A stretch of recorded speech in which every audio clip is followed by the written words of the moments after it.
Thank you to Chair Perez for having me, and I'm delighted to be able to speak to multiple councils together. So really pleased to know about the interest in the report and want to share a little bit about what we reported, what the Commission does, and then I'm looking forward to opening for discussion with all of you. Just to start, the U.S. Commission on Civil Rights, which I chair, has been charged by Congress to evaluate civil rights now for 63 years. And what we do is to report to Congress, to the President, and to the American people about the status of civil rights in the country. And my colleagues and I voted to take up an evaluation of the subminimum wage program because disability rights are civil rights and because it is so crucial to all of us that we have the information as a country about the effectiveness of the 14C program, the civil rights implications of that program, and that we can evaluate together whether that program should continue. So looking forward to talking with you all about it. Just a quick reminder that while I live and work in California now, I am speaking on behalf of the Commission about our Commission findings. And so I'm not here in my capacity in my work for the Governor's Office. And so I will not be able to address questions that are California specific, but I look forward to discussing the Commission's findings and recommendations with all of you. So here are some of our top line findings about the 14C program. First, 14C as a program does not serve its stated purpose to prevent what the statute calls curtailment of opportunities for employment. And you know what that means in regular people terms is that the goal of the statute is to ensure that people with disabilities have access to employment with supports as needed that is consistent with the rest of American society, and that the program is designed to help ensure that people do have access to employment. What we see now, 82 years after this program has been in existence, is that people with disabilities are still employed at rates that are far below the rest of Americans. So the most recent census data reflects that only 35.9% of people with disabilities were employed, and that's compared with 76.6% of the total population. We,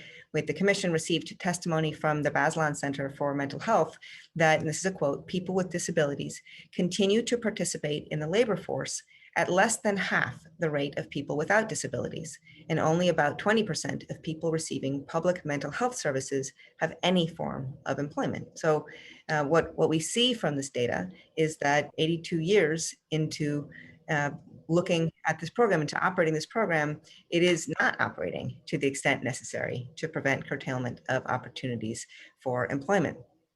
So the Commission also took a look at what we think of as the inherent risk of discrimination that is associated with this program and has been throughout the 82 years that it's been in operation.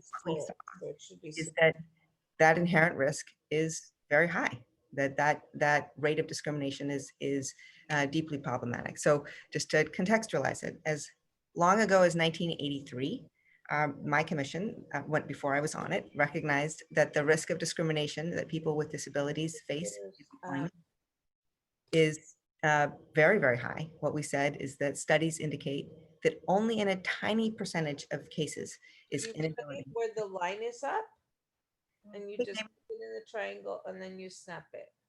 I think maybe someone is talking who is not on mute, and I'm gonna just try to keep going, but let me know if you're having trouble hearing me also. Going back to what we saw at the conclusion at the Commission in 1983 was that studies indicate that only in a tiny percentage of cases is inability to perform a regular full-time job the reason that a person with disabilities is not employed. So as long ago as 1983, the Commission recognized that the potential for discrimination in employment access for people with disabilities is very high. What we saw in investigating the 14C program is that potential is the reality still today, all these years later. As the chair of the National Council on Disability powerfully testified to us, this is a quote, "The belief that someone would choose to make less money for their work is in and of itself a demonstration of how certificate holders do not believe that people with disabilities are whole people capable of making even the most basic decisions beneficial to themselves. Since the 1930s, society and people with disabilities have come to expect far more out of their lives than past public policies allowed. Today, we have different words for the opportunity to work for pennies an hour, words like discrimination and exploitation. We also heard testimony about the life impact of the 14C program from people with disabilities who testified to us. So for example, self-advocate John Anton of the Massachusetts Down Syndrome Congress testified to the commission that workers with disabilities still, and this is a quote from him, he said, still have to pay rent, utilities, pay for transportation, buy food, clothing, and other expenses, as well as we are able to have a social life like all of you. We cannot live a full life on a sub-minimum wage paycheck. We cannot be respected, valued employees, and members of our community. That's an end quote. We also heard testimony from Finn Gardner, who's the communications specialist at the Lurie Institute for Disability Policy at Brandeis University, and he testified, quote, "The problem with the sub-minimum wage work is that it engenders stereotyping. It sends the message that if you are a worker with a disability who is deemed to be somehow less productive than other members of society, then you are only worth being paid pennies on the dollar." Happily, we also heard testimony from business about the value to business of hiring people without the 14C certificate and at a competitive wage. Brian Collins from Microsoft testified that Microsoft does not pay less than the applicable minimum wage. Microsoft requires their suppliers to do the same because Microsoft believes in fair wages for all. As he put it, in July 2019, additional language was added to our supplier code of conduct to reconfirm the obligation to pay at least applicable minimum wage to everyone. And he said, employment of people with disabilities, including those with intellectual disabilities, is the right thing to do, and it's a business imperative. It's good for the bottom line. Research shows that companies that champion disability inclusion are more profitable. So, as against that backdrop, where we have heard from people with disabilities about how the program impacts them in their lives, and from business about how the program actually doesn't support the business bottom line, we also took a look at how federal agencies that are charged with ensuring civil rights and ensuring labor protections are doing in their enforcement of the law with respect to the 14C program. And what we saw is that federal agencies do not have sufficient enforcement authority to address the range of legal issues and risks inherent in the program, and in addition, have not sufficiently used the authorities that they do have. So we saw that as of November 2019, so November last year, the United States Department of Labor Wage and Hour Division had revoked 14C certificates from only 6 employers ever.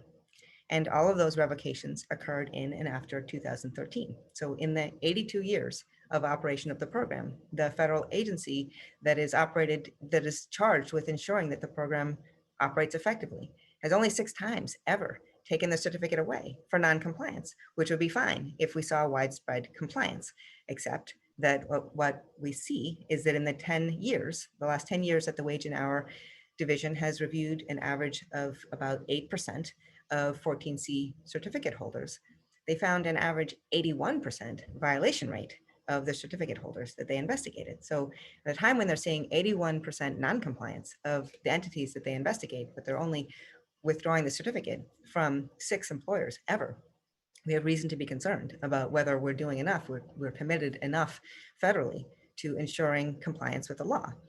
It's also, I will say, astonishing to me as a former federal civil rights law enforcer to know that the Wage and Hour Division at the United States Department of Labor generally announces its site inspections before it goes. So the companies that it's inspecting know that they're coming, know that they're gauging the compliance of the company, and still 81% of the time, those companies are found to be non-compliant, which is to say, one has to wonder what happens when they don't know that an enforcer is coming, and what they're doing to ensure legal compliance for the people who are subject to their programs. We also learned in the investigation that the Wage and Hour Division is limited to enforcing the Fair Labor Standards Act, which is separate from civil rights laws, such as the Americans with Disabilities Act. And the Wage and Hour Division just doesn't have the jurisdiction to enforce the civil rights protections that also can apply for people with disabilities in this program. That is left to the Department of Justice, and the Department of Justice does not have an obligation to investigate every year and all of these programs. Last point that I want to make that's overarching about our findings is that it is clear that federal funding is available to support people with disabilities in employment without operation of the 14C program. So it's not as if this program is the only way to get federal dollars to support people in employment. And in fact, Medicaid funding can include funding for supported employment for people with disabilities, separate and apart from the 14C program.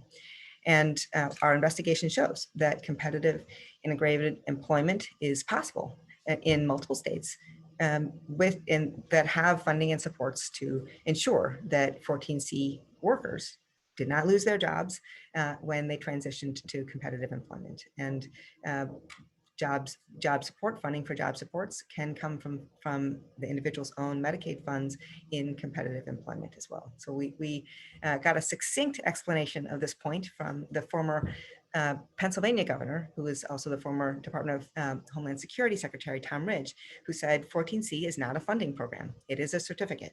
Federal funding will still be available to support individuals with disabilities in other ways. So my last quote that I'm going to give you for this moment is from self-advocate Charlotte Woodward, who's a sociology student at George Mason University and also a community outreach associate at the National Down Syndrome Society. And she testified to the commission that any contemplated changes to the program must allow people with disabilities to work at jobs in the community for a competitive wage without jeopardizing any funding for supports and services received through Medicaid. The commission adopted this self-advocate's recommendation, and notwithstanding the reality that most states do operate 14C programs, the commission's strong recommendation is that Congress should repeal Section 14C and should do so with a planned phase-out period to allow transition among service providers and people with disabilities to alternative service models and that prioritize competitive integrated employment. And we also took the advice of the advocates who testified to us and explained that the phased repeal must not reflect a federal retreat in federal investments and support for employment supports for people with disabilities, but instead should reflect a reconceptualization of the way in which the federal government can enhance possibilities for success and growth for people with disabilities.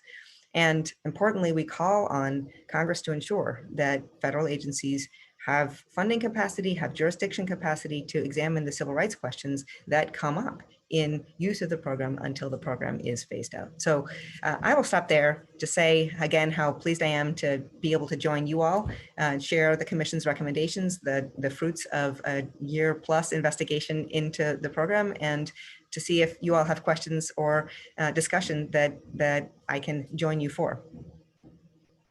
Chair Lhamon, thank you so much for being here with us today. And my name is Charlotte. I'm the assistant to our executive director, Aaron Carruthers, and I am seeing some requests by way of raised hands from audience members. So the first person I saw was our council member, Andy Imparato. Councilmember Imparato, if you please. Thank you. Just a comment and a question. First, thank you, Catherine. I think you know I'm a huge Catherine Lhamon fan, so it's exciting to have you with us. I really appreciate your leadership, both when you were at the U.S. Department of Education, Office for Civil Rights, and in your role at the U.S. Commission on Civil Rights. This was not an easy report to do. I know you had kind of a mix of feedback from other commission members, so I think you did it really well. You presented it in a way that was bipartisan and that got good, I think, bipartisan attention and reaction. And I just want to say, you know, for those of us working in the trenches to try to move away from subminimum wage, I think it's extraordinarily helpful to frame it as a civil rights issue. That is the right frame for it. And when the U.S. Commission on Civil Rights takes this on, it makes it clear to everybody in the country that this is fundamentally about civil rights. And I guess my question for you is, do you see an opportunity for the disability community to engage with the broader civil rights community as we try to move away from subminimum wage, possibly engage with the labor movement to try to raise wages for everyone? I'm just wondering what your thoughts are in terms of opportunities for coalition building. So I strongly think the opportunities are there, and you know, the bipartisanship that you reference, Andy, is so critical. Also, I mean, the reality is that both major political parties included in their most recent platforms the recommendation that the 14C program should end. So, you know, that that core goal as is bipartisan and has been recognized nationally, but we have insufficient will to move it. And I think that reflecting on this issue as a civil rights issue is so crucial. That it is sort of terrifying to me to realize that we've had this kind of dirty secret of a program that's been operating now for 8 decades and in a way that doesn't meet its goal and doesn't support people, isn't good for people. But we don't have a civil rights lens for what its impact is on communities and on the individuals who are subject to it. And we also don't have sufficient federal civil rights enforcement, really under any administration to focus on that task. And so I really do think that looking at it from the labor lens is important, but what we've seen is that doing that leaves out this whole other question of whether the civil rights aims of longstanding effort to actually have federal promises about what civil rights should mean in people's lives, whether those are lived for people. And I think it's really crucial to be able to bring both areas of expertise to the work as we push forward to really change people's experiences. Right. Thank you. Next on our questions list, I have, there's 3 members. First, we have Councilmember Sandra Aldana, then we have Wesley and Kilolo. So Councilmember Aldana, we'll start with you. Thank you so much, Charlotte. Thank you so much for an excellent presentation, Ms. Lhamon. That was very, very fascinating. Cindy and I had a conversation yesterday at the Self Advocates Advisory Committee, and I think she felt that you were probably the person best suited to answer the question. As I look at this, and we are talking about this, and we have some states who have moved towards eliminating subminimum wage, other states that are kind of, I like to say, in the pre-contemplation phase, right? Of eliminating subminimum wage. We have other states that aren't even in the pre-contemplation phase because they're just not even acknowledging that this even exists in their states. As I look at I glanced at the report. I didn't really look at it detailed. I glanced at it after speaking with Cindy yesterday. And I'm just wondering if there are recommendations in the report for how we move forward as a unified country in terms of the implementation of certain phase out recommendations, so that it's not California does this, Missouri does that, Kansas does that. As a public health person, I don't know how much you've been listening to, but having worked for WHO and having seen our response to COVID, and having seen that it is very much a bottom-up response rather than a universal top-down response that has a cohesive sort of angle to how we grapple with these very tough social issues. Is there something in the report that creates sort of a game plan for states to then use and tweak as needed based on how they are implementing Section 14C within their auspices?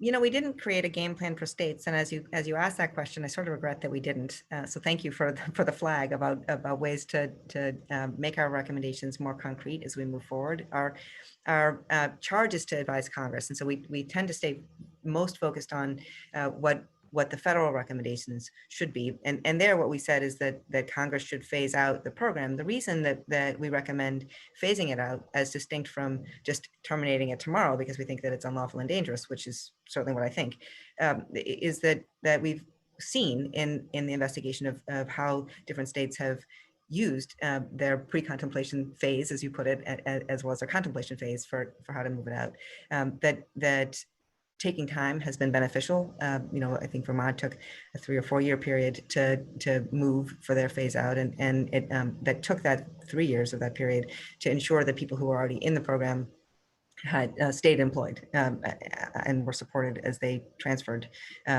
out of that program. So so our principal federal recommendation is to make sure that there's time to allow states to do the work to support people and to support communities as they make the change, and then also time for Congress to ensure that there's sufficient Medicaid controls, et cetera, for the kinds of supports. But we didn't really create a roadmap for how that specific policy shift should operate in the states. And one excuse for that is that the states are different and there are maybe different needs in different places. But I do think that there's value in thinking through an effective roadmap for what can work. And certainly what we saw in our investigation is that there's been a fair amount of variability for states as they've done their phasing out.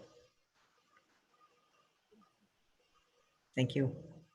Thank you. Next, we have a question from our council member, Wesley Witherspoon. Councilmember Witherspoon. Okay, my question, thank you for coming today. Thank you. Hope you have a great holiday season. Thank you. I did. I hope you did. While we wait for Congress to implement the recommendations, what do you think we can do to improve employment outcomes for people with disabilities? The employment outcomes for people with disabilities. Well, one, I think, I hope we're not waiting long. So, it's always my hope that certainly when the commission makes recommendation to Congress, that Congress acts quickly. So I'll be looking in this coming Congress for action. And I will say, I say that not as a joke. I genuinely do hope that Congress does act quickly. And, we will certainly send a letter to the incoming Congress with our crucial civil rights recommendations, and this will be included among them. So I am sincerely hoping that we don't wait long, but long or short on the waiting, the goals for improving outcomes for people with disabilities are obviously crucial for us right now with the data that I shared, and what we see all around the country for people with disabilities not employed at rates that are commensurate with the rest of the American population. So I think that we need to be loud and proud about how important this issue is, and how important it is to business and to our economy to be able to have people effectively employed. I shared the quotes from Microsoft for a reason. I mean, Microsoft is a very large employer in the country, and to me, it's very inspiring to hear the way that they are leading on this point. And I would like to make sure that more businesses see the imperative for them and the dollar benefit to them of ensuring employment of the full community, and the ways that will be beneficial for them. So to me, I think the goals ought to be sharing that crucial information. Thank you very much and happy holidays. Thank you, and to you.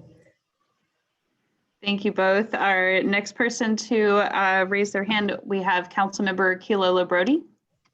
Hi, thank you for your presentation. And although I have antlers on my head, bulbs dangling from my ear, I hope that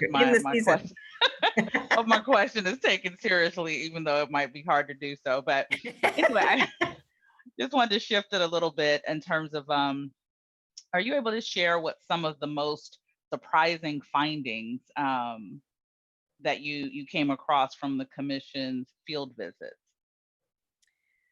Yeah, one was that we visited two states and deliberately we're looking at two modes of employment. So one was a site that had phased out, and so people were all in competitive employment, and then the other was a site that's operating 14C as a program. And my colleagues, I wasn't there for that visit, but what they shared when they came back was that they didn't get to see very many people. I think one person who was actually a participant in the 14C program in the site that we went to specifically because they operated the program. And I was very surprised by that. I was surprised that the site was reluctant to open up for review from the commission about the way that it operates their program. And I think they had held themselves out to us as a model for why the program works well. And it was surprising and dismaying to me that they didn't have enough confidence in the operation of the program even to have us able to talk to people who were using the program and people who were staffing the program to assess its effectiveness and what could work. So that was really disappointing to me. Then the other kinds of surprises, I've said to you, I had spent 3.5 years in the Obama administration as the nation's chief civil rights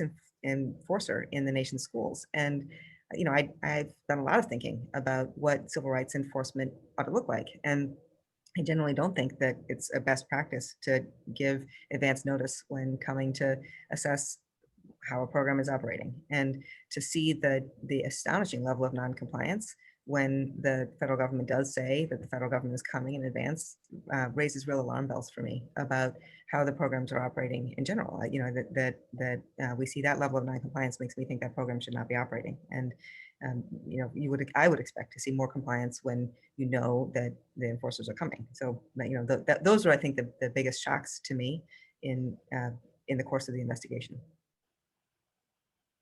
Thank you. Thank you. All right. Next person with their hand raised, we have Councilmember Maria Marquez. Councilmember Marquez, please. Hello, hi. Thank you for spending time with us. I really appreciate this. What I wanted to know, what are the next steps in implementing these recommendations? Well, the commission asks for Congress to take the recommendations seriously and to change the law. So, you know, our first goal is that Congress will propose bills and then see those bills enacted, and that the president will sign them into law, so that we will not see the 14C program still in operation. There are several bills now pending, which you know, have interesting and different ways of addressing this question. So I would be excited to see Congress act. We also share the report and its conclusions both with the Department of Justice and the Department of Labor to try to incent more review and better civil rights protection for the federal employees whose job it is to ensure Fair Labor Standards Act satisfaction and also civil rights enforcement satisfaction. I think it is to the credit of the Department of Labor that they have increased the number of enforcement investigations that they're doing under this program, and I hope that increase will exponentially increase further. I think that we need to see more, and we have not seen enough action from the Department of Justice, and so I'm hoping that we will see more there as well. And you know, I think sunlight is a good disinfectant, as they say. So, you know, I think calling attention to the need for more of that work is really important. So those are my hopes for next steps.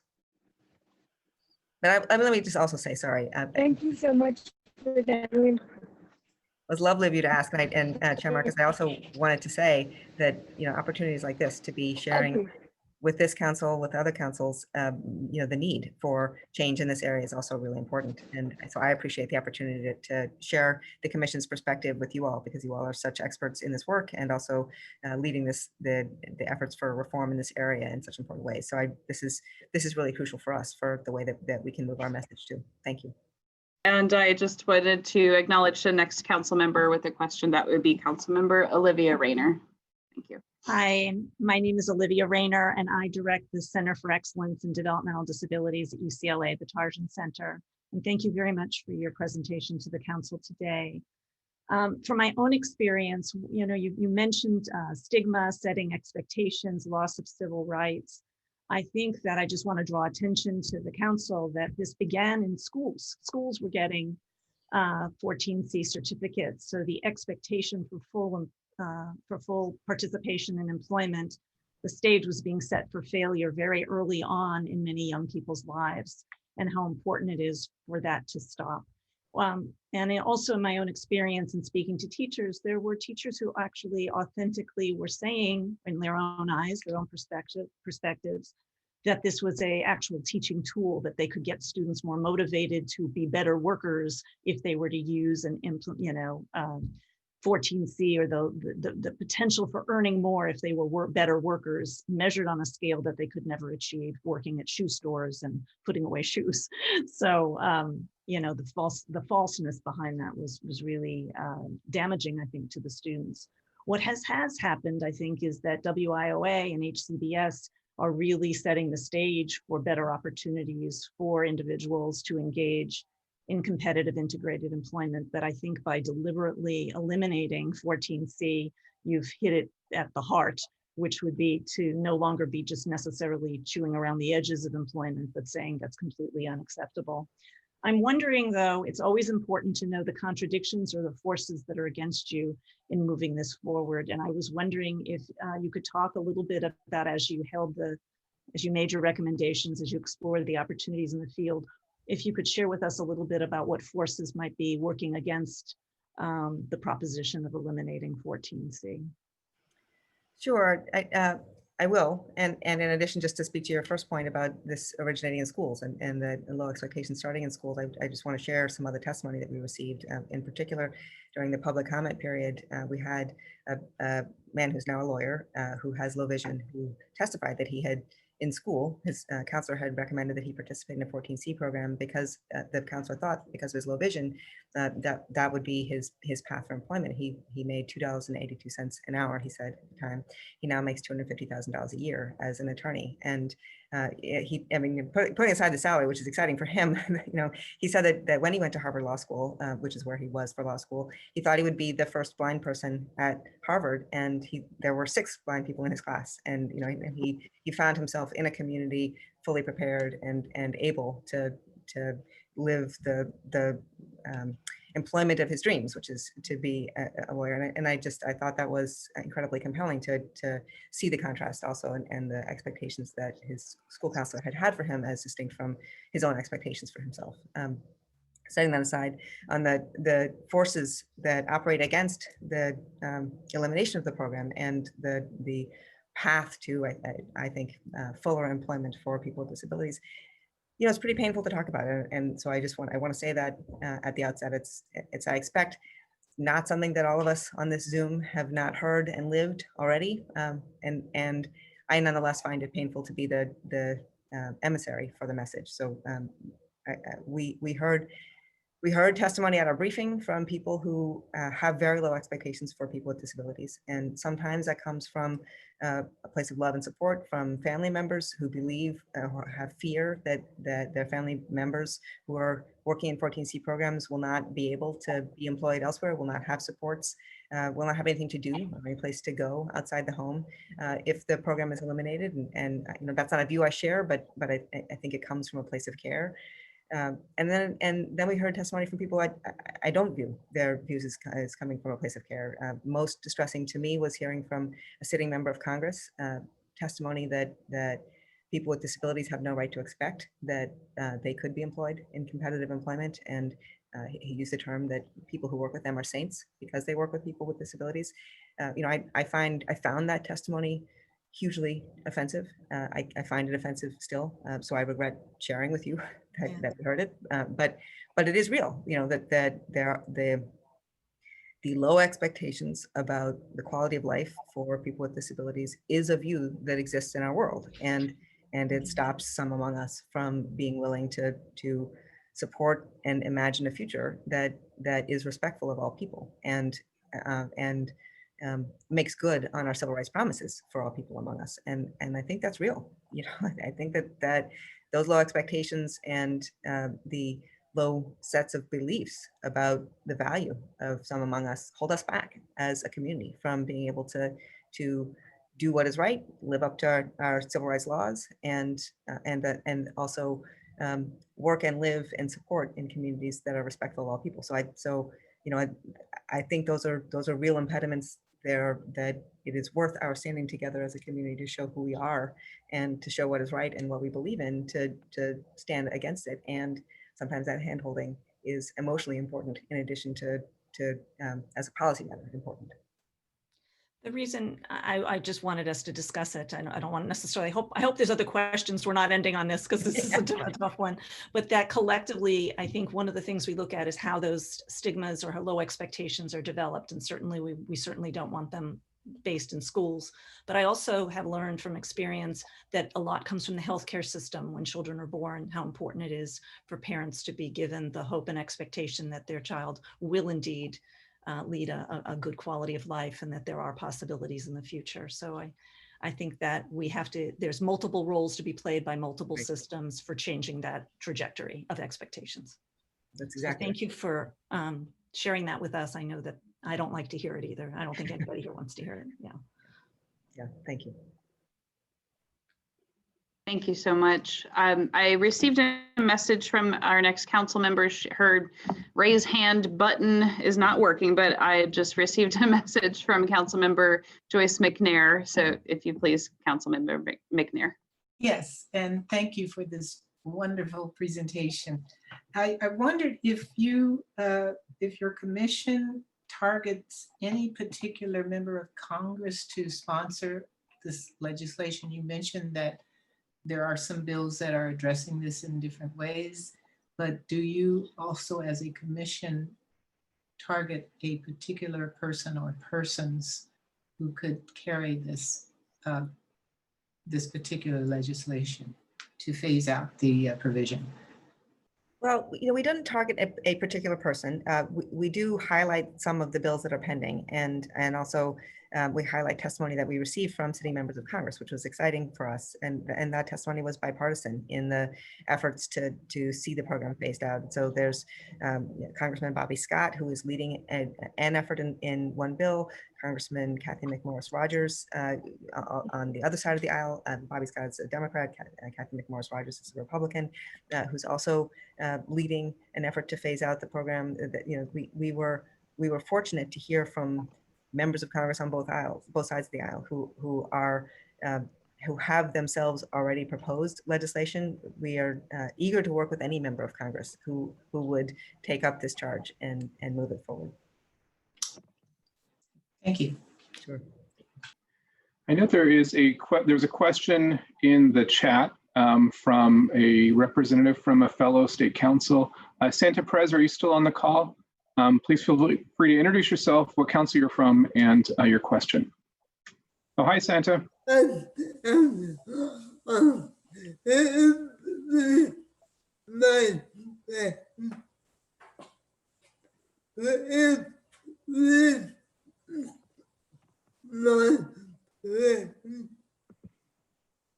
Sure, I'll read it for you, no problem. I just had it up and lost it. One moment.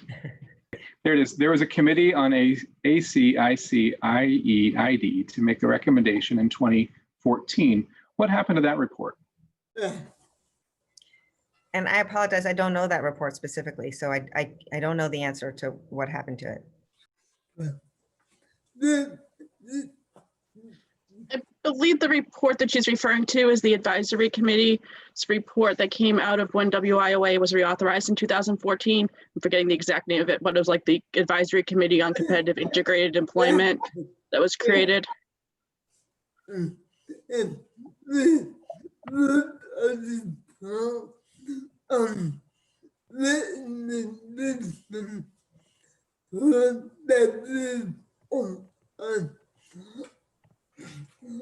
What happened to that?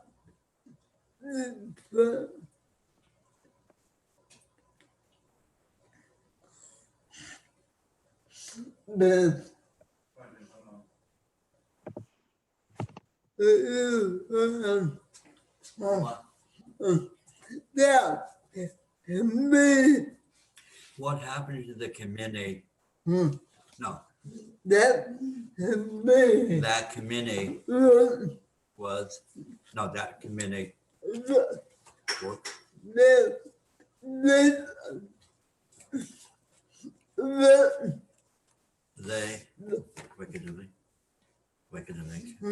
They gave recommendations on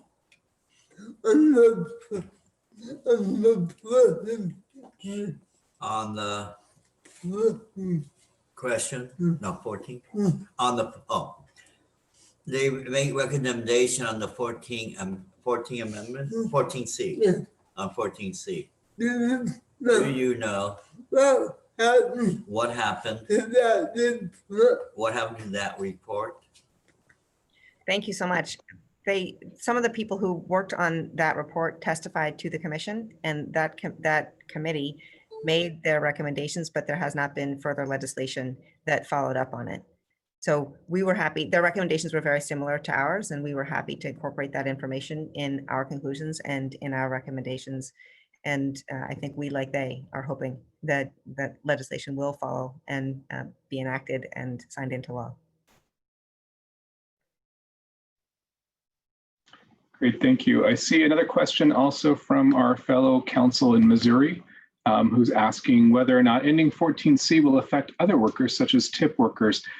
For our friends joining from other states, California's service and tip workers are paid minimum wage plus their tips. So this is a good question that may apply to other states.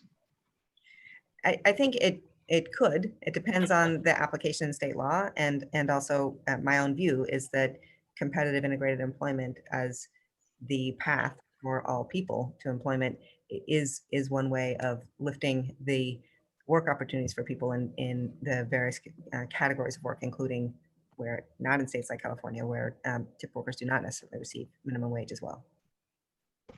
So California's legal structure may actually be a model to show that there's a difference, and different individuals working in different classifications can be treated differently.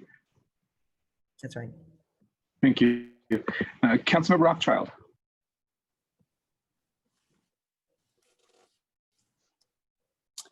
Hi, thanks for joining us today. Just curious as to the role employers could play in advocating for this really important, obviously, movement towards equaling the playing field, and just knowing their influence, especially on members of Congress, through social media, through advertising, and just what we've seen this past year with the next generation of advocates coming up, and how heavy of an impact they could play in just helping spread the word and moving forward so that everyone's getting a fair pay. You know, I think that the employer community as an affected community is so important. It's one of the reasons that I am at pains to highlight what Microsoft said in their testimony to us, is to show that there's employer support for this change. You know, there's employers on both sides of that aisle, right? And so the 14C programs have an effective lobby also, and so they certainly share their message. And I think we've seen in other contexts the real impact that employers can have on making civil rights change. So, you know, we've seen, for example, with respect to LGBT employment and ensuring that the civil rights protections apply to LGBT persons in employment, we've seen employer communities doing a lot of work to share the importance to their workforce that they are inclusive and respectful of all persons, and that has helped to move the needle so that we see more state laws. I'm hoping that we will eventually see federal law that is explicit about the protection for LGBT employees, and likewise, you know, we've seen when the military has supported non-discrimination in the military, that has been influential in courts as well. So, you know, having the employer lobby to be effective in speaking to this issue and how much they welcome seeing competitive employment that is fully inclusive, I think would be really significant. Perhaps we can begin with Councilmember Neward, and then Director Smith, if you'd like to address those at the end. Sure. Thank you. Okay. Hi everybody. Catherine, thank you for your time today. So my question is, you know, you sparked like a notion of positivity in me, and you said that there's employers on both sides. Who are you seeing as being more progressive and more open to the employment and wanting to really partner? You said Microsoft, perhaps you touched upon some others, but I would just love to know who that is. I've spent about 17 years in commercial real estate, so I actually manage shopping malls, which is a dying breed right now. But you know, we would have the groups walk during the day. In my last shopping center that I had worked in, I was trying to help a day program open up a bakery. Unfortunately, it did not come to fruition because of the skill set. But you know, who are you seeing that's really partnering? And do you have a vision for what kind of businesses perhaps we as council members might be able to kind of get to the table? Wow. So Microsoft testified, so it's easy for me to call them out because they came to us. I don't have a list at my fingertips of other employers that are similarly forward thinking in their hopes for phase out of the program. I do think that there's value in bringing all kinds of industry to the work. You know, I know I said I wouldn't testify, but policy specific to California, but in my state employment, we have people with disabilities who are paid a competitive rate in our employment, and so I'm proud that the state is leading in that effort, and I think that all sectors ought to be leading in the recognition that we ought to have inclusive employment and that it works.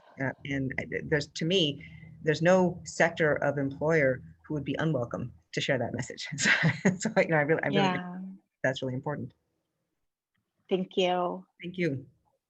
Thank you so much for your time today, and I want to be cognizant of the time that you've given us. There's one last question I wanted to ask was, the report really talks about the important role of community rehabilitation providers in helping people achieve CIE. Do you have any suggestions of how we can best support those providers that are out there that really are looking to transition their models right now from subminimum wage to competitive integrated employment from the work that the Commission's done?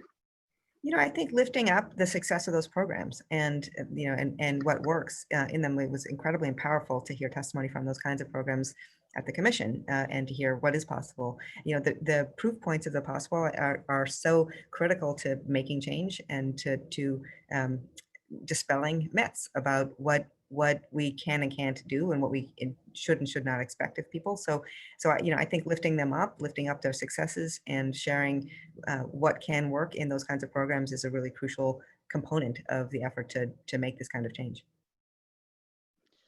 Thank you. And I'm seeing just one other question, which I think you're probably the best person to answer, about, is it typical for state civil rights commissions to adopt national stances? I know the Civil Rights Commission also has a number of state, I'm not sure if they're commissions or state subcommittees of the commission, but is that a typical, or is that something you see? So our commission has an advisory committee in every state, and we welcome sharing and hearing the views of the experts in those advisory committees. We have had a couple of advisory committees specifically examine this question. One of them came to conclusions very similar to ours. That was in Arizona. We have another committee looking at it right now, so I'm looking forward to what their conclusions will be. It is typical for civil rights committees, both ours advising us in the states, but also state civil rights commissions, to use their expertise to make recommendations that are specific to their state and also that have national impact. And this is it's obviously an issue that we thought was important enough for us to take up at the U.S. Commission on Civil Rights, and I certainly believe that it's an important enough issue for every state to examine as well. On behalf of the council, I just want to say thank you so much for being here today and giving us an hour of your time. I know you're very busy between your two positions that you have at the moment. So thank you so much for being here and making time to have this important conversation, talk about the findings and the recommendations in the report. I look forward to finding additional ways that the council here in California can partner with you and the commission going forward.